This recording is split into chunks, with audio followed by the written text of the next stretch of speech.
An ancient organization, centuries of power. One woman tears it all down in a single night. She's been hunted before, she survived, and now they're back for round two. This is his house, he says. The house always wins. He kills his own sister in front of her and says, "I love you." A satanic wedding, a secret coronation, the most powerful family in the world. And one ordinary woman who burns the whole thing down. She says, "I do," but she's not doing it for him. How do you destroy a centuries-old evil organization? You marry into it. Subscribe before the story starts, because this one ends in fire. She's barely breathing. Paramedics load her to the ambulance. No pulse, the defibrillator charges. They shock her once, twice, 3 times. And then she opens her eyes. She wakes up in a hospital room in Galbraith, Connecticut, covered in blood, a cop already waiting. Detective Bassett has questions, lots of them. 2 bodies in the ashes, blood-soaked clothes, and Grace is the prime suspect. She asks for a cigarette. Grace stares at the ceiling. She knows how this looks. She also knows no one is going to believe the truth. The detective presses harder. Then a visitor walks in, someone Grace was not expecting. Her sister, Faith Macaulay, estranged for years, listed as Grace's emergency contact, which is the only reason she's even here. They share the same blood, that's about it. Faith moved to New York at 18, just like Grace. Neither of them ever looked back. The tension between them is instant, old wounds, sharp edges. Faith has a big apartment, a sexy boyfriend named Derek, and 0 patience for Grace's chaos. Grace cuts to it. "You won't believe me," she says. Faith drove all the way to the ass of Connecticut. She's listening. After the wedding, Alex told her to play a letter, an initiation ritual, he called it. She stepped out of hiding. The whole family went quiet. He drew the worst card. They were supposed to hunt her. She was supposed to die. Someone shot her in the hand. The mayor broke her face. Her own husband stabbed her. She survived until sunrise, and then they exploded, all of them. But the council doesn't close cases. Danforth gets the news. The seat is in dispute, and his son Titus is already making calls. One instruction: get the seat back and do it fast. For Grace, it was over. It was never over. The detective hands Grace a change of clothes and escorts her out. She thinks she's heading to a police station. She's not. The car pulls up to the Danforth Resort, enormous, walled, private. Grace wakes up gassed. Faith is next to her. Neither of them remembers how they got here. That's the point. Grace knows exactly what this place is. She grabs Faith. They have to move. This is what happens when the rules get broken. Mr. Lavalle's rules, old rules, rules that have kept this organization running for over a century. Meanwhile, across the resort, the other families are already settling in. They flew in from everywhere, robes pressed, lawyers on speed dial. Some of them look like they haven't seen each other in decades. Old grudges, older money, everyone pretending to be civil. Black SUVs pull up one after another, each family more unsettling than the last. The resort grounds are massive, a golf course, manicured gardens, walls you can't see over.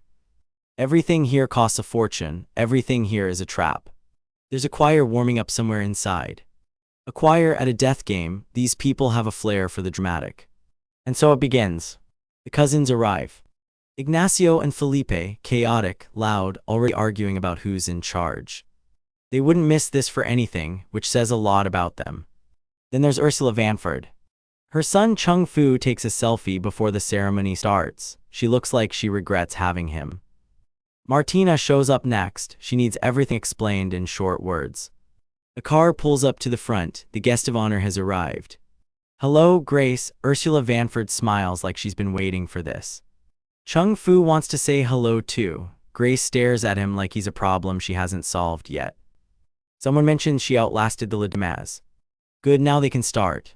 The Danforth sons step up. Their father just died. Neither of them seems particularly broken up about it. One of them already knows the Danforths are a trap. A very special and very exciting reason, the lawyer says. Every family files into the main hall. It looks like a funeral and a wedding at the same time. The lawyer takes the floor. He's got a rulebook nobody has fully read.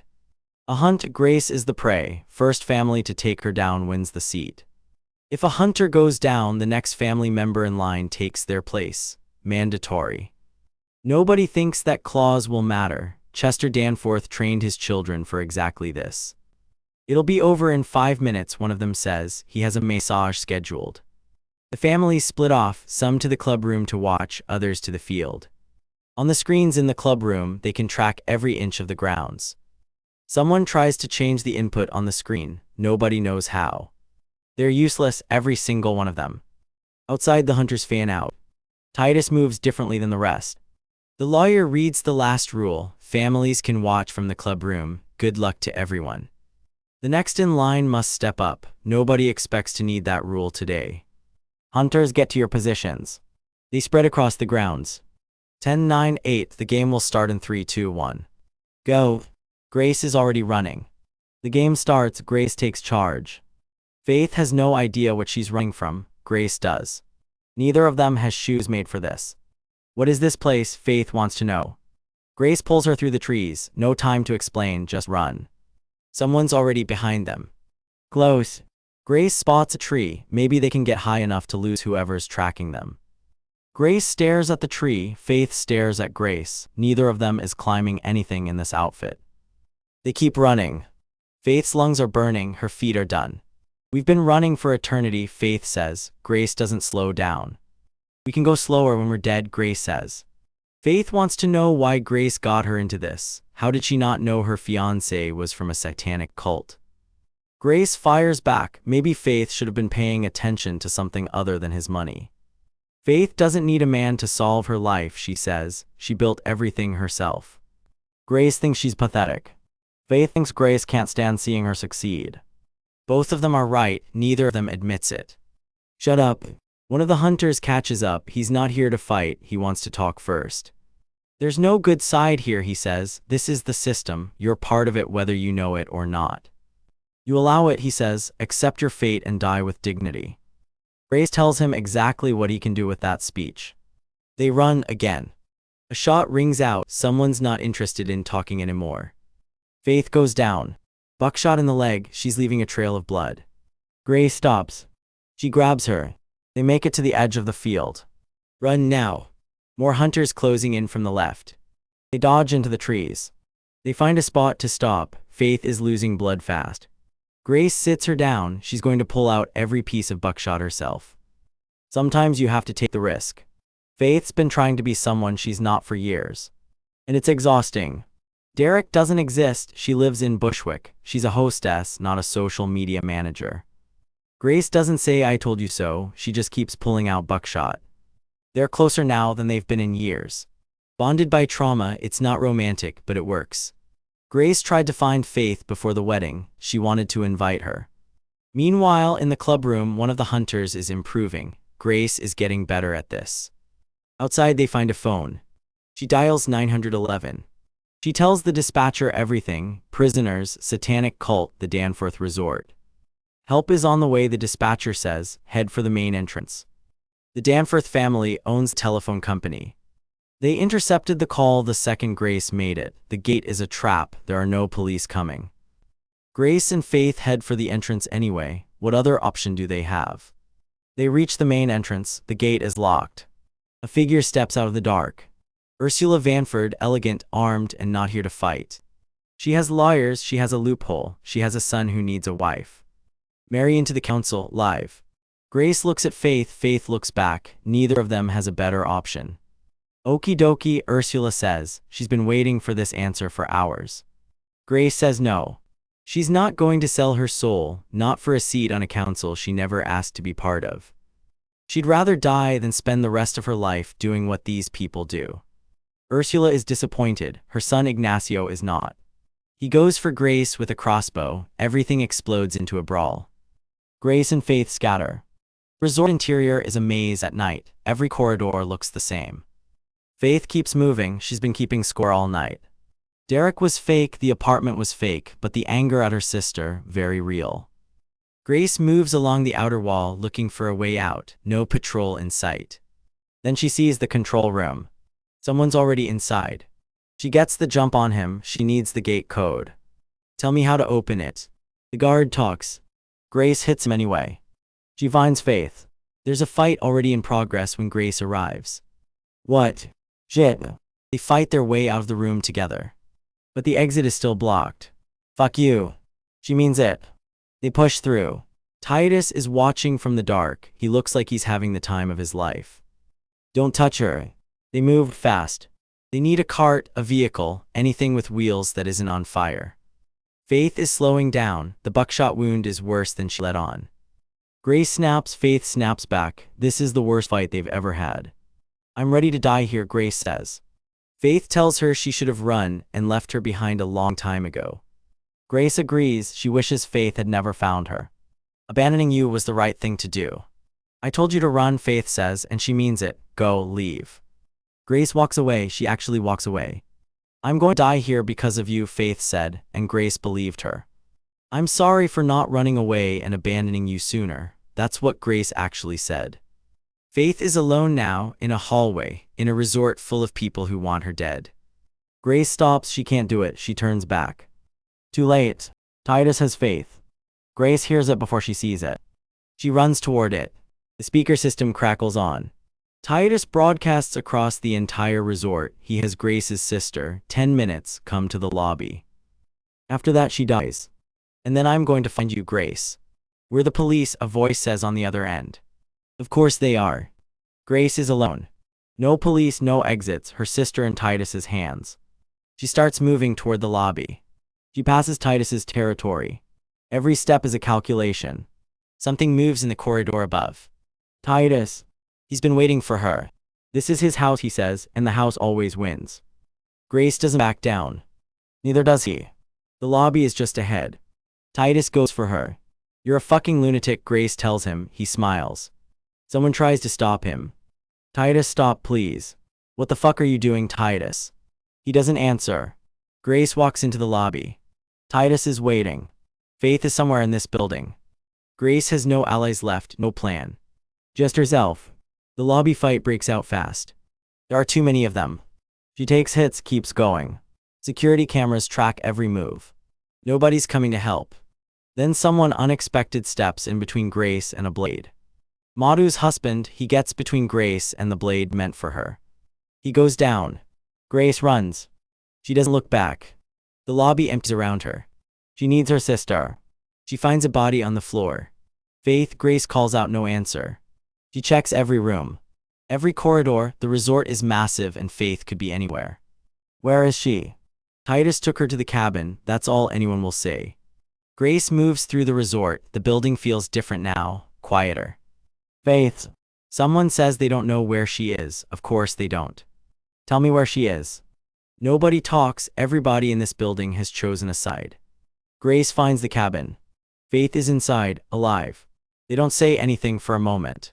Then Faith starts talking. She says Grace never had to follow their rules. Grace. She's been carrying something she never said out loud. I'd rather die than let you lose your soul. Grace hears it. Really hears it. Grace, no. I'd rather die than lose your soul, Grace says back. That woman, Ursula, said there was a loophole. If she marries into a high council family, the hunt ends, she can live. Faith stares at her. You're going to marry someone you met tonight. Yes. Dawn is coming, they don't have much time. Grace makes Titus swear by Mr. LaVale, not on his word, that's worthless, by the only name in this organization that means anything. He agrees. They find Faith, she's alive. Will you forgive me, Grace asks. Faith doesn't answer, but she stays close. They walk toward the ceremony together. Pernilla intercepts them. She needs to talk to Grace, alone. She's scared of her own brother. She spent her whole life looking for something good in Titus. She found nothing. Grace never wanted to hurt you, Pernilla says, but she had to follow the rules. Having the seat doesn't have to be a bad thing. We could use it to do good, Pernilla says. You have hope, Pernilla says, you're not like us. Grace tells her the truth. They took that hope from her. She has none left. Titus finds them. You want to control me. You want all the power for yourself. That's what you always wanted. Titus, stop. Grace, look at me. I want you to see who I am, a man who cannot be controlled. I want you to see this, Grace. I want you to watch.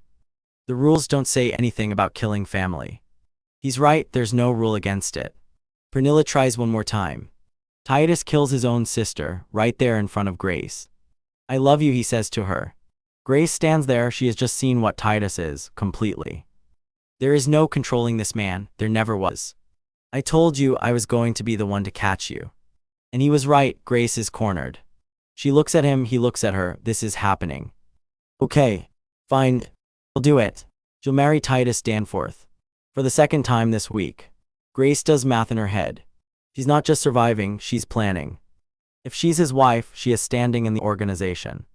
And as the leader's wife, she can speak, she can act. The rulebook has almost no limits on what that means. The guests file into the ceremony hall, robes on, candles lit, everyone playing their part. Grace stands at the altar, in a bloody dress, surrounded by people in robes chanting things she doesn't understand. Faith is somewhere in the hall, close enough to watch, not close enough to help. Their eyes meet. Grace gives her a look. Faith doesn't understand it yet. The officiant opens the ceremony. The words are ancient, formal, and completely insane. The room is full of people who have done this before, who have hunted, killed, and sworn their lives to this organization. The ring is brought forward. Titus receives it with the satisfaction of someone who has waited his whole life for this moment. The symbol of the veil on the wall, pentagram, every family watching. Titus Chester Danforth, do you accept this woman? I accept. And you, Grace Elizabeth McAuley. In flesh and spirit, in this world and the next, until the fires of hell. Grace can't do this, every part of her knows it. She has to do it, there's no other way. She thinks about Faith, about what it cost to get here. I love you, she thinks, not to Titus, to her sister. I love you. They didn't see anything. Long life Satan, the room chants. Long life Satan. The ceremony moves to the coronation. Titus Danforth, receive with honor the high seat of the Council of the Veil. Something stirs in the room. The ritual words are spoken, ancient, strange, nobody in the room fully understands them. Titus has the seat. I accept. Until the fires of hell, the officiant says, by Satan's power you are bound. What he hath forged in hell no mortal can destroy. We ask in your name, O Lord. Now I declare you husband and wife. You may kiss the bride. The coronation is done. Titus Danforth has the seat. He has the ring, he has the title, the whole room is watching. Titus Danforth, leader of the High Council of the Veil. He had everything he ever wanted. For about 30 seconds. Long live Satan, the room chants. Nobody notices Grace stepping forward. Then she speaks. As his wife, she is standing in this organization. She has the floor. In her first act, what the hell, is to dissolve the Council of the Veil, entirely. I was the one who caught you, Titus says. You can't do this. Surprisingly, the rules say almost nothing about this. Nobody ever thought someone would willingly give up that much power. Grace did. The room doesn't know what to do, everyone looks at the lawyers. The lawyers look at the rulebook. The rulebook has almost nothing to say about this. Titus loses it, he had the seat for less than a minute. Shem ham for us, someone in the crowd chants, the ritual is unraveling. Shem ham for us. The chanting gets louder, the whole organization is imploding in real time. Titus goes for Grace, he's going to kill her right there. She doesn't run, she stands there. I will not be able to live without you, Titus says. I could change the world, he says. Grace tells him the council is done, he has no world left to change. And my first act as leader of your high council is to dissolve this entire fucking organization. Nobody in the room had a rule for this. Can you do that? Someone asks. Nobody ever thought someone could willingly give up this much power. Who uses the ring when the sun rises? What time does the sun rise? 3 minutes, says the lawyer, more or less. If nobody uses the ring at dawn, the Lord of the Veil gets angry. Very, very angry. Very annoying. Titus goes for Grace, he wants the ring back on his finger before sunrise. The chanting reaches a fever pitch, Shem ham for us. Dawn is here. The ring goes unused. I'm coming, my love. Too late. Titus explodes. Actually explodes. Others follow. Someone had to burn everything down. The resort catches fire, fast. You get that from destruction. Grace grabs Faith, they run through the burning hall. Yes, they're going to make it. Hey, don't look at that. They keep moving, the whole building is coming apart behind them. Something else goes up in flames behind them. The Anzellans lead the way out. Almost there. One last push. They hit open air. Behind them the Danforth Resort burns, the whole thing. Oh no, someone says, over and over. One by one, every member who made a pact pays the price. The Council of the Veil dissolved. Everyone who gave their soul. Gone. The resort collapses behind them. I'm alive, bitches. Hey, I gave up my pact, you can stop that. Let's go. They start walking away from the fire. The dawn is full, the game is over, for real this time. Grace and Faith standing in the morning light. The Danforth Resort burns behind them. The resort is ash, the Council of the Vale is gone. A few survivors wander the grounds, nobody knows what to do next. Grace and Faith walk out together, covered in blood, smoke, and 7 years of unresolved arguments. Somewhere behind them, a goat is still alive. Nobody has an answer for the goat. They walk through what's left of the resort grounds. The gate is open now. The Danforth Resort, every family hunted here for over a century. Now it's just a building on fire. I missed you, Faith says. She means it. Yeah, well, you won't have to miss me anymore. You're going to end up sick of me, Grace says. Faith accepts the new pact. Not a satanic pact, just the kind two sisters make when they've nearly died together twice. They hold hands, they keep walking. Grace needs a hospital, a shower, food in that order. Faith needs all the same things. What are you going to do with the goat? Faith asks. No idea, Grace says. How many times did you get married this week? That hurt, must be a record.